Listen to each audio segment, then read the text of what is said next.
Selamat pagi, salam sejahtera bagi kita sekalian.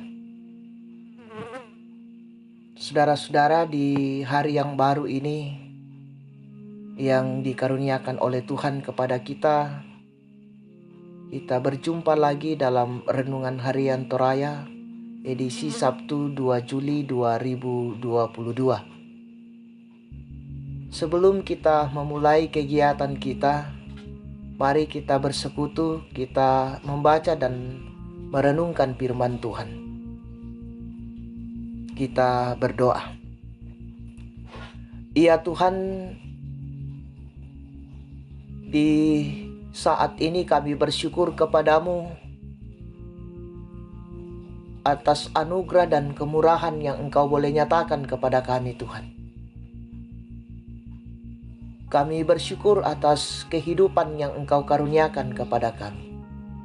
Namun sebelum kami memulai kegiatan kami di hari yang Engkau karuniakan kepada kami bersekutu Tuhan, menyerahkan seluruh kehidupan kami, membaca dan merenungkan firman-Mu. Biarlah kuasa Roh Kudus-Mu Tuhan memampukan kami untuk memahami apa kehendak Tuhan lewat firman ini. Dan kami serahkan persekutuan kami ke dalam tangan pengasihan-Mu. Ampunkan salah dan dosa kami di dalam nama Yesus Kristus. Kami datang berseru kepadamu. Amin. Saudara-saudara yang sama-sama dikasih oleh Tuhan, bacaan kita dari kitab Sakaria 14 ayat 12 sampai dengan 21. Ayat 21 saya akan baca. Firman Tuhan berbunyi demikian.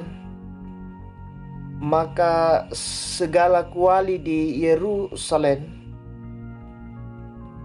dan di Yehuda akan menjadi kudus bagi Tuhan semesta alam.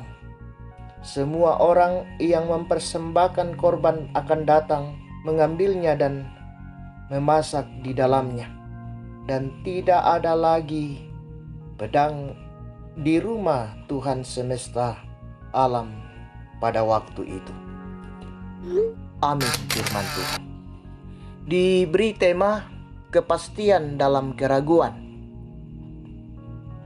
Saudara-saudara, ada seorang ibu yang sedang panik ketika mendengar berita bahwa suaminya kecelakaan dan harus mendapatkan perawatan di rumah sakit.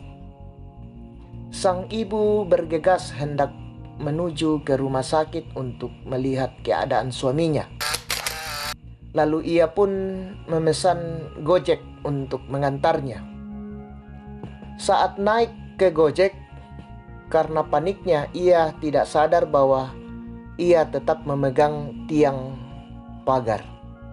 Ketika Gojek mulai bergerak, sang ibu terkejut hampir jatuh. Kemudian dia sadar dan berusaha meyakinkan dirinya untuk segera menjumpai suaminya di rumah sakit. Saudara-saudara yang sama-sama dikasih oleh Tuhan, bangsa Israel berulang kali ditaklukkan oleh bangsa-bangsa di sekitarnya. Bahkan mereka ditindas, dianiaya, dan kejahatan makin merajalela. Dalam kondisi ini, mereka menganggap Allah yang mereka sembah seolah-olah lemah dan tidak mampu berbuat apa-apa. Itulah sebabnya tidak jarang dalam keraguan dan bimbang, mereka berpegang pada kekuatan lain di luar Tuhan. Dan akhirnya mereka jatuh dan tergeletak seperti yang dicerminkan oleh kejatuhan Yerusalem. Kejahatan, ketidakadilan, dan penindasan merupakan penyakit sosial yang menyerang kehidupan Kristen. Kapanpun dan dimanapun hal itu dapat terjadi.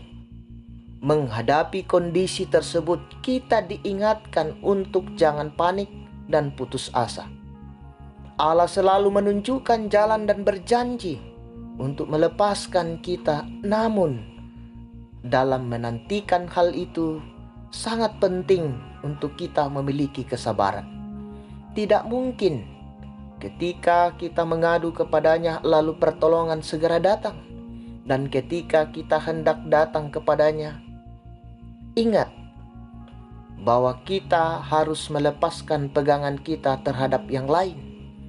Allah menghendaki agar kita hidup menyembahnya sebagai satu-satunya Allah. Terpuji nama Tuhan. Amin. Mari kita berdoa. Puji syukur Tuhan kami panjatkan kepadamu. Engkau sungguh begitu baik bagi kami. Kemurahan-Mu Engkau selalu nyatakan. Anugerah-Mu Engkau selalu limpahkan dalam hidup kami. Hari ini Tuhan, dalam persekutuan kami telah mendengarkan firman-Mu. Dan firman ini juga akan menjadi kekuatan bagi kami, pegangan kami dalam menjalani hidup karunia Tuhan. Allah Bapa di dalam sorga, Engkau selalu bersama dengan kami Tuhan di dalam kehidupan ini. Dan kami telah diajarkan firman-Mu untuk tetap setia dan fokus kepadamu di sepanjang kehidupan ini. Sekalipun kami diperhadapkan dengan berbagai situasi yang terjadi dalam kehidupan ini. Terus mengarahkan pandangan hanya kepadamu saja.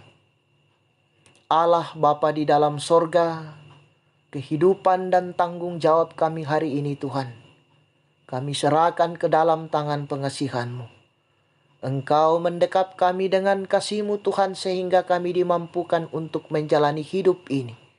Menjalaninya dalam kebenaran firman-Mu, sesuai dengan kehendak dan titah-Mu. Allah Bapa di dalam sorga, berkati saudara-saudara kami Tuhan, yang bergumul dalam menjalani kehidupan ini, dalam berbagai hal. Oleh karena itu Tuhan, hadirlah di tengah-tengah pergumulan mereka. Dekap mereka dengan kasih-Mu Tuhan. Topang mereka dalam hidup ini. Biarlah hidup yang Engkau karuniakan Tuhan, mereka menikmati dengan sukacita dan penuh kebahagiaan. Allah Bapa dalam sorga, kami membawa kehidupan pemerintah kami Tuhan. Engkau memberkati mereka, memberikan hikmat sehingga mereka mampu mengangkat tugas dan tanggung jawab ini dengan penuh sukacita. Dan kami pun menikmati kebahagiaan sebagai warga masyarakat. Allah Bapa di dalam sorga, ampunkan salah dan dosa kami. Di dalam nama Yesus Kristus, kami datang berseru kepadamu. Amin. Saudara-saudara, selamat beraktivitas. Tuhan Yesus memberkati.